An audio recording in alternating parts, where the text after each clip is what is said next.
Welcome to abs 2. So abs 2 will be slightly superfluous if you've already done abs 1 today. By all means, approach 2. Second round, second set of all these moves is definitely advisable if you're up for it. If you have other stuff to do, if you have other workouts you want to get to, move right along. Here's something a little bit more advanced if you just were left wanting more. So we'll be doing some hollow bodies, which will be a new move. Superman extensions, just like in abs 1. Side planks, just like in abs 1. The DNS star, just like in abs 1. But we'll also be doing a dumbbell drag plank. We'll get into what that means shortly. Let's start with the hollow body. We're going to go for 1 minute. We're going to achieve this rounded sort of C-shaped curve to the back. Get yourself rocking back and forth, and I'm going to show you several different variations of the hollow body as we go. 1 minute begins in 3, 2, 1, rocking back and forth. First level of hollow body is right here with my hands just outside my knees. If that feels too easy, move on to level 2. We're going to open up a little bit further, hands from knees. Level 3, try and keep those toes together for an extra challenge and for stability through the legs. Number 4, as far as I will go today, is right here. Now, the rocking is optional, but the rocking is a really wonderful tool to make sure that you're maintaining the C-shaped curve to your back. You can't roll the letter S, right? I extend my back, coming up from here. Doesn't roll anymore. Doesn't roll anymore. Gotta keep my hips up. Gotta keep my chin tucked. Shoulders rounded. 5 seconds left. 4, 3, 2, and rest.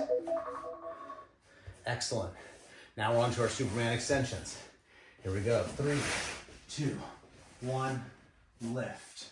Hold your Superman. Squeeze those hips together. Try and get your heels and toes to touch. Stay lifted through the shoulders, through the chin, through the eyes even. Look up and squeeze everything in your back. Shoulder blades, extensors of the spine, lumbar, glutes, hamstrings, calves. Whatever you can squeeze, squeeze.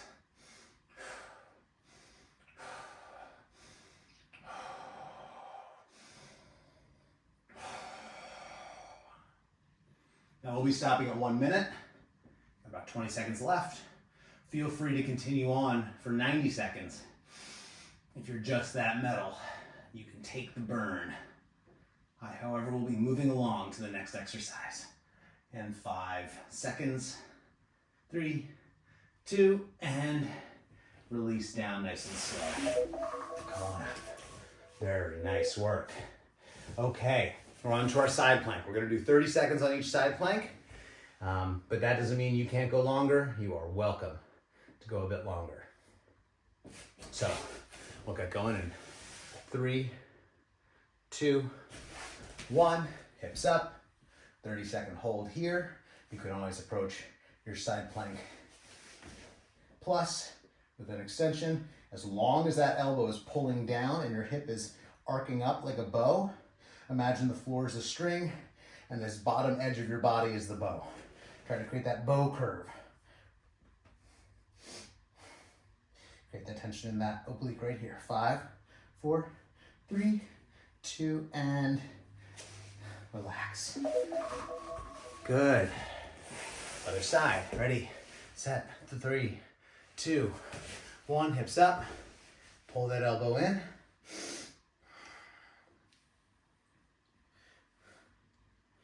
Pull everything that you can possibly squeeze in.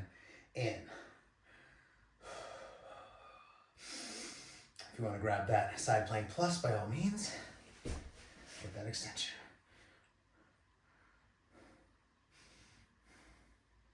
5, 3, 2, 1, and release. Very good job. Back to the first side. DNS star. Still working that squat tendency. So hips up. We're going to drop the hips back. 1, 2, 3, 4, 5. From the other side, at a different angle. You should be able to see my hips dropping back behind the line, knee, hip, shoulder. 1 as I reach forward with the hand, 2 back with the leg. Just kissing the ground with that hip, with the pocket of my pants. Little mwah to the ground. Last one. Pull that elbow in as you go down. Pull that elbow in as you go up. Lats, lats, lats. And we're done with the DNS star. Now, for the dumbbell drag plank. You can use anything you want. I actually prefer a kettlebell myself, but it doesn't matter what you use. Don't use anything too heavy. This is a 13 pound. It's just cute as a button, and I need an excuse to use it. We're gonna be spending 1 minute in a high plank. And that means that you're on your hands, not your elbows as you plank. Right here. The important thing to remember is that this kettlebell is always going to move toward the hand moving it. I'm never going to take my right hand and move it to the left. I'm only going to take it from my left side with my right hand to the right, and from that right side to the left, okay? So the hands always pull. We'll be spending a minute. There's 4 locations to hit. Top left, top right, bottom left, bottom right. I don't care what order you do it in, and I'm sure the kettlebell doesn't mind either. Make sure that you're moving right to left always. Up and down, whatever. If you forget to go into the back space or into the front space, that's all good. Just make sure you got that right to left quality. So we're getting used to that stride. We're gonna get set up. 3, 2, 1. I'm gonna pull.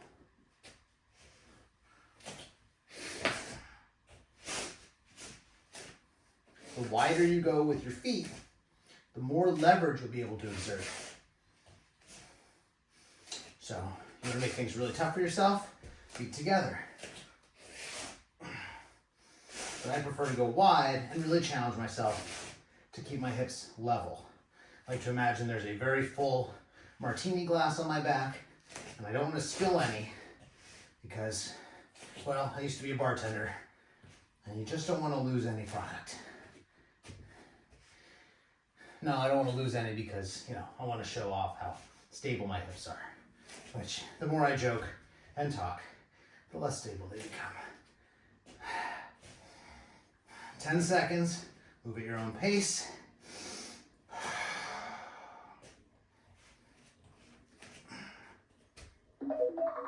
Knees down and relax. Good job on completing abs 2. Get ready for your next part of the workout.